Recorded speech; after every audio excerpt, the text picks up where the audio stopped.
दोस्तों, जिसकी जैसी सोच वो वैसी ही कहानी रखता है।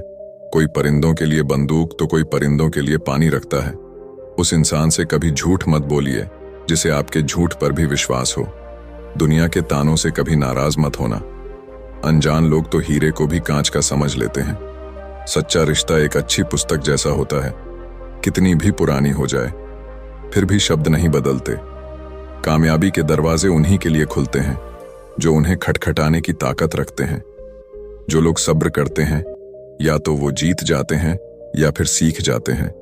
जिंदगी में एक दूसरे के जैसा होना जरूरी नहीं होता, एक दूसरे के लिए होना जरूरी होता है। नमस्कार दोस्तों, धनी सेठ और एक गरीब आदमी की कहानी। दोस्तों, यह कहानी जानवर को भी इंसान बना सकती है। पत्थर की तरह मजबूत दिल रखने वाले की आंखों में भी आंसू आ जाएंगे। जिस गरीब आदमी को सेठ ने अपने महल के सामने एक रात्रि के लिए आश्रय नहीं दिया, उस गरीब आदमी ने सेठ के साथ कौन सा व्यवहार किया, इस कहानी से समझते हैं। दोस्तों, यह कहानी बड़ी ही शिक्षाप्रद, महत्वपूर्ण और ज्ञानवर्धक है। मेरा आपसे निवेदन है कि कहानी के अंत तक हमारे साथ में बने रहना। नमस्कार दोस्तों, बोधि थिंक्स पाई यूट्यूब चैनल में आपका दिल से स्वागत है। किसी नगर में एक बहुत धनी व्यापारी रहता था। उसके पास इतना धन था कि अपने रहने के लिए उस व्यापारी ने कई महल नुमा घर बना रखे थे। सेठ की सेवा के लिए उसके पास कई नौकर चाकर और कई तरह की सुख सुविधाएं थीं। यदि सेठ को एक महल से दूसरे महल तक जाना होता तो वह घोड़े पर चढ़ करके जाता था। सेठ का व्यापार पूरे नगर में फैला हुआ था और इसी कारण से उसे बहुत बार यात्राओं पर निकलना पड़ता था। परंतु सेठ इस व्यापारिक यात्राओं पर अकेला ही जाता था। किसी भी नौकर और अपने साथ किसी अन्य आदमी को लेकर के वह सेठ नहीं जाता था। इन यात्राओं के दौरान उसे कई बार घने जंगलों में होकर के निकलना पड़ता था और कई सराय में उसे रुकना पड़ता था। सेठ को अपने किसी भी नौकर पर विश्वास नहीं था, इसीलिए हमेशा वह सेठ अकेला ही यात्रा करने के लिए निकलता था। इसी तरह सेठ के दिन बीत रहे थे। एक बार की बात है, रात के समय वह सेठ अपने महल से सामने एक दिन टहल रहा था कि उसके सामने से एक बूढ़ा व्यक्ति आता हुआ दिखाई दिया। उस बूढ़े व्यक्ति के कपड़े बहुत ही फटे पुराने थे। सिर पर वह गठरी को लादे हुए थे। जैसे ही उसने सेठ को देखा, उस बूढ़े आदमी ने जो गठरी उसके सर पर रखी हुई थी उसे उठा करके नीचे रख दिया और सेठ को प्रणाम करते हुए कहने लगा, श्रीमान जी, मैं बहुत दूर से आया हूं और मैं बहुत थक गया हूं। यदि आप आज्ञा दें तो यहां रात काट लूं। उस बूढ़े व्यक्ति की बात को सुनकर के सेठ ने कहा, यह मेरा महल है, कोई धर्मशाला नहीं है। बूढ़ा व्यक्ति कहने लगा कि मैं केवल आपकी घुड़साल के बाहर ही पड़ा रहूंगा और सुबह होते ही यहां से मैं चला जाऊंगा। सेठ ने कहा, परंतु यहां तुम्हारी देखभाल कौन करेगा? उस बूढ़े व्यक्ति ने कहा कि मुझे किसी भी चीज की कोई आवश्यकता नहीं है, इसलिए देखभाल की कोई जरूरत नहीं है। सेठ ने कहा कि हमें क्या मालूम है कि तुम कौन हो। एक आदमी हमें रात भर के लिए तुम्हारी रखवाली के लिए यहां पर लगाना पड़ेगा। उस बूढ़े व्यक्ति ने कहा कि क्यों महाराज, ऐसा क्यों करना पड़ेगा आपको? सेठ ने कहा कि वह इसीलिए करना पड़ेगा कि रात को तुम कोई वस्तु उठा करके यहां से निकल ना जाओ।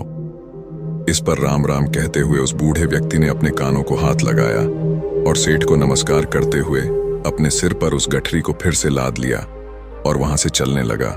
रात अंधेरी थी, आकाश में घने बादल छाए हुए थे, कभी कभी कुछ बूंदें भी होने लगती थीं। आंधी आने का डर था। वह बूढ़ा व्यक्ति बुरी तरह से थक चुका था। उसके हाथ पैर काम नहीं कर रहे थे, उसका चलना फिरना कठिन था। परंतु सेठ के इन कट शब्दों ने उसे ऐसा घायल कर दिया था कि उसे अब उस नगर के किसी भी शहरी के पास जाकर के विश्राम करने का विचार छोड़ दिया था। जोरों की बरसात होने लगी। जिस तरह रात का अंधकार बढ़ता जा रहा था, उसी तरह से बूढ़ा आदमी भी अपने सर पर गठरी को लादे हुए आगे चला जा रहा था। समय बीतता गया। कुछ दिनों के बाद वह सेठ अपने मित्रों और अन्य सेवकों के साथ एक दिन शिकार खेलने के लिए जंगल में निकल पड़ा। शिकार खेलते समय उसे अपना घोड़ा एक हिरण के पीछे उसने लगा दिया। बहुत ही प्रयत्न करने के बाद वह उसके हाथ ना लगा और इसी दौड़ में वह सेठ अपने साथियों से आगे निकल चुका था। जंगल घना था और घने जंगल में घुस जाने के कारण वह सेठ अपने नगर का मार्ग भूल चुका था। लगभग कई घंटों वह जंगल में भटकता रहा। इतने में ही रात हो गई। बारिश चालू हो गई। आंधी चलने लगी और बादल छा गया। कोई भी ऐसा व्यक्ति नहीं था जो सेठ की किसी भी प्रकार से कोई सहायता कर सकता था। बेचारा थक करके चूर चूर हो गया। जब उसे कोई रास्ता नजर नहीं आया तो वह एक वृक्ष के नीचे बैठ गया। आंधी इतनी जोरों से बढ़ने लगी कि जंगल के जो वृक्ष थे वह सब टूट टूट करके गिरने लगे। आंधी के कारण अंधेरा बढ़ने लगा। हाथ को हाथ नहीं दिखाई दे रहा था। प्रकृति के इस प्रकोप से घबरा करके सेठ का जो घोड़ा था वह अपने बचाव के लिए इधर उधर भागने लगा। घोड़े का मालिक इतना थक चुका था कि उसे होश नहीं था। थोड़ी देर के बाद आंधी जब कुछ कम पड़, थोड़ी थोड़ी बरसात होने से चारों ओर जो फैली हुई धुल थी वह बैठ चुकी थी। आकाश को साफ हो गया था।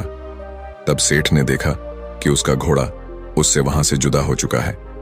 उस सेठ ने उस घोड़े को 2000 रुपए देकर के खरीदा था और उस घोड़े से बहुत ही प्यार करता था। उसे पालने में उसने किसी तरह की कोई कसर नहीं छोड़ी थी।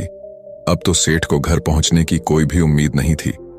कहते कि सवेरा होने के आसपास रात का अंधकार बहुत बढ़ जाता है और इसी तरह आशा और सूर्य की किरणों के पहुंचने से पहले निराशा और दुख का अंधेरा भी बहुत अधिक हो जाता है। बहुत अधिक दुखी और निराश हो जाने पर उस सेठ को दूर से एक व्यक्ति आता हुआ दिखाई दिया।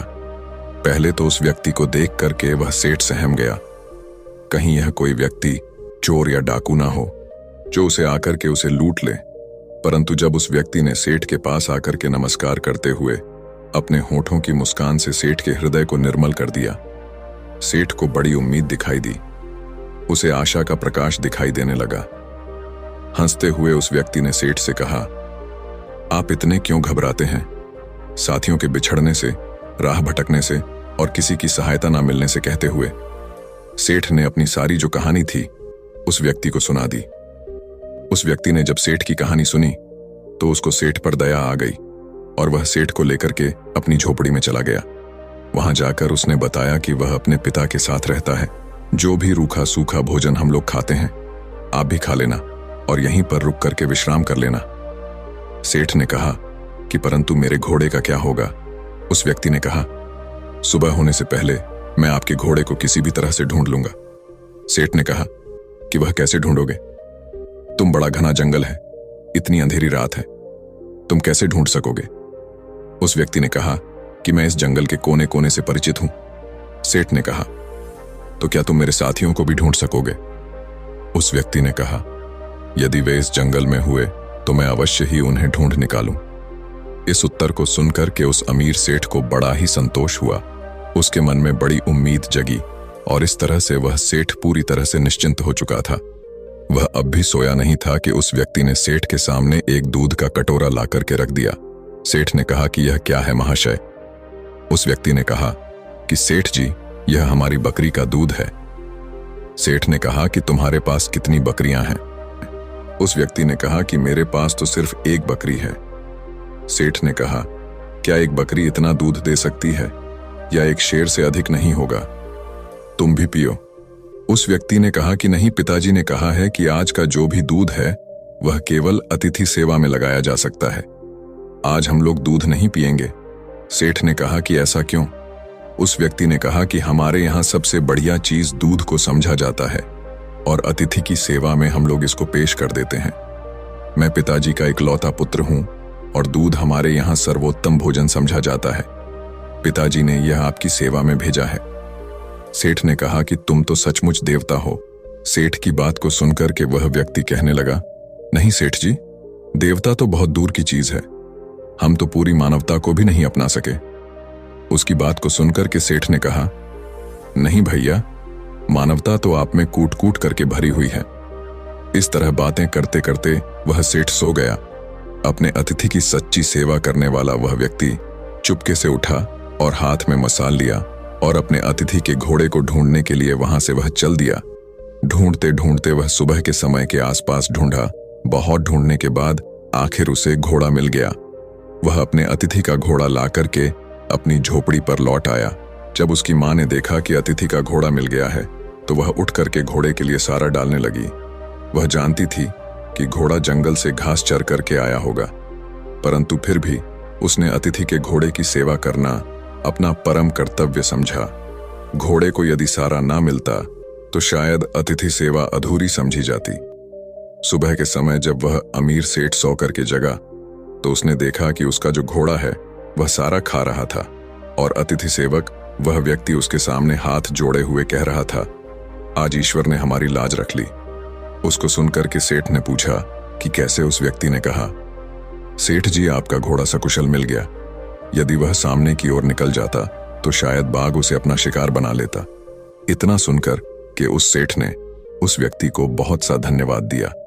इस समय उसे व्यक्ति की वृद्ध माता ने अतिथि के लिए दूध का कटोरा भर करके भेज दिया। दूध पी लेने के बाद सेठ घर लौटने की इच्छा प्रकट करते हुए कहा, मैं तुम्हारे पिताजी से मिलना चाहता हूं। वह नवयुवक अपने पिता को बुलाने के लिए गया। उसके पिता बिस्तर पर लेटे हुए आराम कर रहे थे। उस युवक ने पहुंच करके कहा कि पिताजी, जो अतिथि महाशय हैं वह आपको याद कर रहे हैं। उस पिताजी ने पूछा कि किस लिए? पुत्र ने कहा कि वे जानना चाहते हैं। पिता ने कहा, उनसे कहो कि कुछ दिन और ठहरे। पुत्र ने कहा कि मैंने कहा था, परंतु वह नहीं मानते। पिता ने कहा, अच्छा, तो उन्हें उनके घर तक छोड़ करके आओ। पुत्र ने कहा, जाने से पहले वह आपके दर्शन करना चाहते हैं। पिता ने कहा, बेटा, अच्छा, तो यही होगा कि मैं उनसे ना मिलूं। पिता की इस तरह की बात को सुनकर के पुत्र को कुछ आश्चर्य हुआ। उसने अपने पिता के सामने मुख से कभी कोई शब्द नहीं कहा था। आज वह पिता को इस प्रकार देखने लगा मानो उसकी आंखों में शब्द कोई लिखा हो। पिता ने पुत्र के प्रश्न को पढ़ लिया और उसे धीरे से समझाता हुआ कहने लगा, बेटे, तुम शायद यही पूछना चाहते हो कि मैं अतिथि से इस प्रकार दूर रह करके उसका निरादर क्यों कर रहा हूं। असल में मेरी इस बात में भी अतिथि का सत्कार का भाव ही भरा हुआ है। पुत्र ने पिता की बात को सुन के कहा, मैं इस अनादर में आदर की भावना को समझ नहीं सका। पिताजी, पिता ने कहा, समझाओ भी कैसे? ऐसी कौन सी कठिन बात है जो मुझे न समझ सके? पिता ने कहा, यह एक व्यर्थ घटना है जिसके बारे में बताना नहीं चाहता। पुत्र ने कहा कि अच्छा, तो अतिथि महोदय से आपके बारे में क्या कहूं? पिता ने कहा कि यही कि पिताजी बूढ़े हैं और रोगी भी हैं। वह बिस्तर से उठकर कि चलने फिरने में असमर्थ, इसलिए उनका बाहर आना कठिन है। पुत्र ने अपने पिता का जो संदेश था वह जाकर के उस सेठ को सुना दिया। इस बात को सुनकर के सेठ कहने लगा, इस पवित्र स्थान पर आकर के मैं ऐसे महात्मा को देखे बिना यहां से कैसे वापस चला जाऊं, जिसके घर में भूले भटके को मार्ग दिखाया जाता है, जहां अतिथि की सेवा की जाती है, जी जान लगा करके की जाती है, जहां अजनबी अतिथि के घोड़े को ढूंढने के लिए घर वाले अपनी जान की बाजी लगा देते हैं, और जहां जो घर की गृहिणी है वह अपना खान पान उठा करके अतिथि के घोड़े की पेट भरने के लिए तैयार करती है। तुम्हारे पिता को देखकर ही मेरा जीवन सफल हो सकता है। सेठ का संदेश पुत्र ने पिता तक पहुंचा दिया। अब बूढ़ा क्या करता, उसे सेठ के सामने आना ही पड़ा। सेठ ने देखते ही पहचान लिया कि यह तो वही बूढ़ा है जो कुछ दिन पहले उनके महल के सामने सर पर गठरी उठाए हुए आया था। एक रात के लिए उसने आश्रय मांगा था और सेठ ने उसे चोर तक कह दिया था।